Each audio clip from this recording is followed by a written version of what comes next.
জানিয়ে দিব এই মুহূর্তে গুরুত্বপূর্ণ আপডেট আন্তর্জাতিক সংবাদের শিরোনাম। শুরুতেই থাকছে ক্যান্সারে আক্রান্ত বাইডেন, ছড়িয়ে পড়েছে হারে। এবারে জানিয়ে দিব একসঙ্গে চীন, পাকিস্তান, আফগানিস্তান লক্ষ্য ভারত।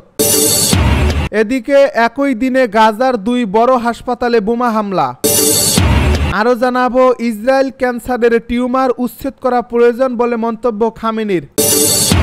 এবারে থাকছে কিয়েভে একসঙ্গে 273 ড্রোনের হামলা। সব শেষে জানিয়ে দিব সিরিয়ায় পুলিশ স্টেশনে বিস্ফোরণ, নিহত 3। এতক্ষণ শুনছিলেন আপডেট সংবাদের শিরোনাম, এবারে বিস্তারিত। তবে তার আগে অনুরোধ রইল ভিডিওটিতে একটি লাইক এবং কমেন্ট করে জানিয়ে দিন ভিডিও সম্পর্কে আপনার মূল্যবান মতামত। আরও জানিয়ে দিন ভিডিওটি কোথা থেকে দেখছেন বা কোন জেলা থেকে দেখছেন। ক্যান্সারে আক্রান্ত বাইডেন, ছড়িয়ে পড়ছে হারে। প্রোস্টেট ক্যান্সারে আক্রান্ত হয়েছে যুক্তরাষ্ট্রের সাবেক প্রেসিডেন্ট জো বাইডেন। তার শরীরে এই ক্যান্সারের একটি আক্রমণাত্মক রূপ ধরা পড়ছে, যা তার হাড়েও ছড়িয়ে পড়েছে বলে জানা গেছে। রোববার বাইডেনের ব্যক্তিগত কার্যালয় থেকে এক বিবৃতিতে এই তথ্য জানানো হয়েছে। এতে বলা হয়েছে, গত সপ্তাহে ক্রমবর্ধমান প্রস্রাবের লক্ষণ অনুভব করার পর জো বাইডেনের প্রোস্টেট নোডিউলের পরীক্ষা করা হয়। শুক্রবার তার প্রোস্টেট ক্যান্সার ধরা পড়ে, হাড়ে মেটাস্টাসিস সহ, যার বৈশিষ্ট্য ছিল গিলিসন স্কোর 9। এ বিবৃতিতে আরও বলা হয়েছে, এটি রোগের আরও আক্রমণাত্মক রূপের প্রমাণ হলেও ক্যান্সারটি হরমোন সংবেদনশীল হতে পারে, যা কার্যকর ব্যবস্থাপনার সুযোগ করে দেয়। 82 বছর বয়সী বাইডেন এবং তার পরিবার চিকিৎসকদের সঙ্গে চিকিৎসার উপায়গুলো পর্যালোচনা করছেন বলেও উল্লেখ করা হয়েছে এই বিবৃতিতে। এই সপ্তাহান্তে বাইডেন ডেলওয়ারের উইলমিটিংয়ে তার বাড়িতে আসছেন বলে জানিয়েছে স্থানীয় গণমাধ্যম। সম্প্রতি পরীক্ষা করে সাবেক এই প্রেসিডেন্টের প্রোস্টেটে একটি ছোট নোডিউল পাওয়া গেছে বলে জানিয়েছিলেন বাইডেনের একজন মুখপাত্র। তার কয়েকদিন পরেই ক্যান্সার শনাক্তের খবর এলো। একসঙ্গে চীন, পাকিস্তান, আফগানিস্তান লক্ষ্য ভারত। ভারতের অপারেশন সিঁদুরের পর পাকিস্তান এখন চীনের দিকে ঝুঁকছে। পাকিস্তানের উপপ্রধানমন্ত্রী ও পররাষ্ট্রমন্ত্রী ইশাক দার সোমবার চীন সফরে যাচ্ছেন। এই সফরে আঞ্চলিক শান্তি, নিরাপত্তা ও দ্বিপাক্ষিক সম্পর্ক নিয়ে চীনের পররাষ্ট্রমন্ত্রী ওয়াং ইয়ের সঙ্গে তার গুরুত্বপূর্ণ বৈঠক হবে। এছাড়া চীন সফরের সময় মঙ্গলবার ইশাক দার আফগান নেতাদের সঙ্গেও ত্রিপক্ষীয় বৈঠক করবেন। সেই বৈঠকে আলোচনার কেন্দ্রবিন্দুতে থাকবে ভারতের সঙ্গে সাম্প্রতিক সংঘর্ষের পর নিরাপত্তা পরিস্থিতি, আঞ্চলিক বাণিজ্য ও সহযোগিতা। চীন আগেই পাকিস্তানের ভূখণ্ড ও সার্বভৌমত্ব রক্ষার পক্ষে শক্ত অবস্থান নিয়েছে। অপারেশন সিঁদুরের সময় চীন পাকিস্তানকে আয়রন ক্লাড বন্ধু বলেও উল্লেখ করে। সেই সময় দুই দেশের পররাষ্ট্রমন্ত্রী নিয়মিত যোগাযোগ রাখে এবং উত্তেজনা কমানোর আহ্বান জানায়। এদিকে আফগানিস্তানের তালেবান সরকার পাকিস্তানের দাবি নাকচ করে বলছে, ভারত আফগান ভূখণ্ডে কোনো হামলা চালায়নি, বরং পেহেলগাম হামলার নিন্দা জানিয়ে অপরাধীদের বিচারের মুখে আনতে বলছে। একই দিনে গাজার 2 বড় হাসপাতালে হামলা। আবারও গাজার হাসপাতালগুলোকে টার্গেট করে হামলা চালাচ্ছে ইসরায়েল। একই দিনে খান ইউনিসের ইউরোপীয় হাসপাতাল এবং নাসের হাসপাতালে ভয়াবহ বোমা হামলা চালিয়েছে বর্বর ইসরায়েলি বাহিনী। ভয়াবহ সেই আক্রমণে গুঁড়িয়ে গেছে হাসপাতালের ভবন, নষ্ট হয়েছে চিকিৎসা সরঞ্জাম। এছাড়াও ব্যাপক ক্ষয়ক্ষতি সহ ঘটছে প্রাণহানির ঘটনা।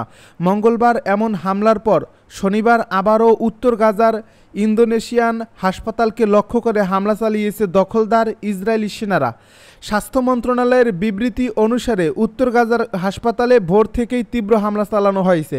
তারা আরও জানিয়েছে, রোগী, আহত এবং চিকিৎসা কর্মীদের মধ্যে আতঙ্ক ও বিভ্রান্তির সৃষ্টি হয়েছে, যার ফলে জরুরি স্বাস্থ্যসেবা প্রদান ব্যাহত হচ্ছে। এতে আরও বলা হয়েছে যে হাসপাতাল থেকে বেরিয়ে যাওয়ার চেষ্টা করার সময় 2 রোগী আহত হয়েছেন। এর আগে মঙ্গলবারের এই হামলায় হাসপাতালে হঠাৎ হামলায় চারদিকে হট্টগোল শুরু হয়। রোগী ও চিকিৎসকেরা যে যার মতো ছোটাছুটি করতে থাকে। ইসরায়েল ক্যান্সারের টিউমার উচ্ছেদ করা প্রয়োজন বলে মন্তব্য খামেনির। ইসরায়েলকে একটি বিপজ্জনক ক্যান্সারের টিউমার বলে আখ্যা দিয়েছে ইরানের সর্বোচ্চ নেতা আয়াতুল্লাহ আলী খামেনি। এটিকে উচ্ছেদ করা প্রয়োজন বলে মন্তব্য করেন তিনি। শনিবার তেহরানে এক সরকারি অনুষ্ঠানে দেওয়া বক্তব্যে প্রেসিডেন্ট ডোনাল্ড ট্রাম্পের মধ্যপ্রাচ্য সফরে ইরানের শীর্ষ নেতৃত্বের বিষয়ে করা মন্তব্যে লজ্জা ও অসম্মানজনক হিসেবে উল্লেখ করেন খামেনি। তিনি বলেন, ট্রাম্প এমন ভাষায় কথা বলছেন যা তার নিজের জন্য যেমন লজ্জার তেমনি পুরো আমেরিকান জাতির জন্য অপমানজনক। অনুষ্ঠানে খামেনি আরও বলেন, ওই মন্তব্যগুলো এতই নিচুমানের ছিল যেগুলোর জবাব দেওয়ারও দরকার নেই। তিনি অভিযোগ করেন, ট্রাম্প শান্তির কথা বললেও ফিলিস্তিনে যুদ্ধ ও গণহত্যায় ইসরায়েলকে সমর্থন দিচ্ছে। এর আগে ট্রাম্প তার মধ্যপ্রাচ্য সফরে ইরানের শাসকদের দুর্নীতিগ্রস্ত ও অকার্যকর বলে মন্তব্য করেন। এছাড়া তিনি দাবি করেন, ইরানের সবুজ পশুচারণ এলাকা মরুভূমিতে পরিণত হয়েছে। ইরানিরা প্রতিদিন ঘন্টার পর ঘন্টা বিদ্যুৎবিহীন থাকে বলেও দাবি করেন ট্রাম্প।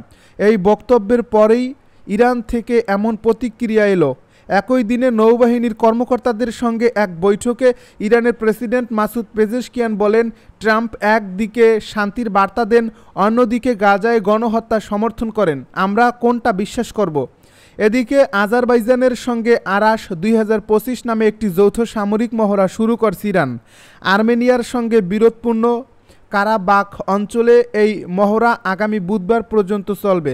ইরানি জেনারেল ভালি মাদানি বলেন, চলমান এই মহড়া সীমান্ত নিরাপত্তা জোরদার এবং সম্ভাব্য হুমকি মোকাবিলায় গুরুত্বপূর্ণ পদক্ষেপ।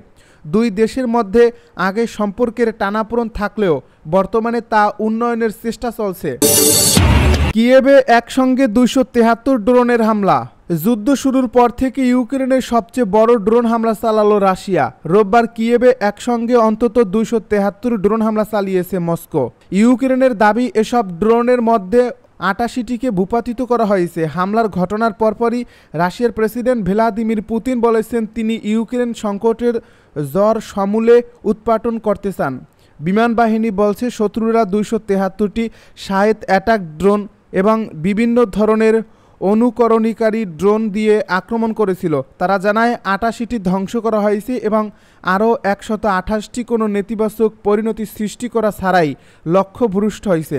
পুতিন আরও বলছেন, তিনি ইউক্রেন সংঘাতের মূল কারণগুলো দূর করতে চান এবং রাশিয়াকে নিরাপদ রাখতে চান।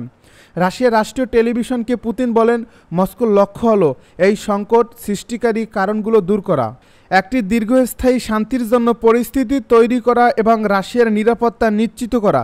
তিনি এমন এক সময় এই মন্তব্য করলেন যার মাত্র 2 দিন আগে 2022 সালের পর ইউক্রেনের সঙ্গে প্রথম সরাসরি শান্তি আলোচনা অনুষ্ঠিত হয়েছে। অবশ্য এই আলোচনায় কোনো যুদ্ধবিরতি চুক্তি হয়নি। অপরদিকে মার্কিন প্রেসিডেন্ট ডোনাল্ড ট্রাম্প আবারও বলেছেন, তিনি ইউক্রেন যুদ্ধ দ্রুত শেষ করার উদ্যোগ নেবেন। এ লক্ষ্যে সোমবার কয়েকটি গুরুত্বপূর্ণ ফোন কল করবেন তিনি। প্রথমে রুশ প্রেসিডেন্ট ভ্লাদিমির পুতিনের সঙ্গে কথা বলবেন। এরপর ইউক্রেনের নেতা ও ন্যাটোর মিত্রদের সঙ্গেও কথা বলার পরিকল্পনা রয়েছে তার।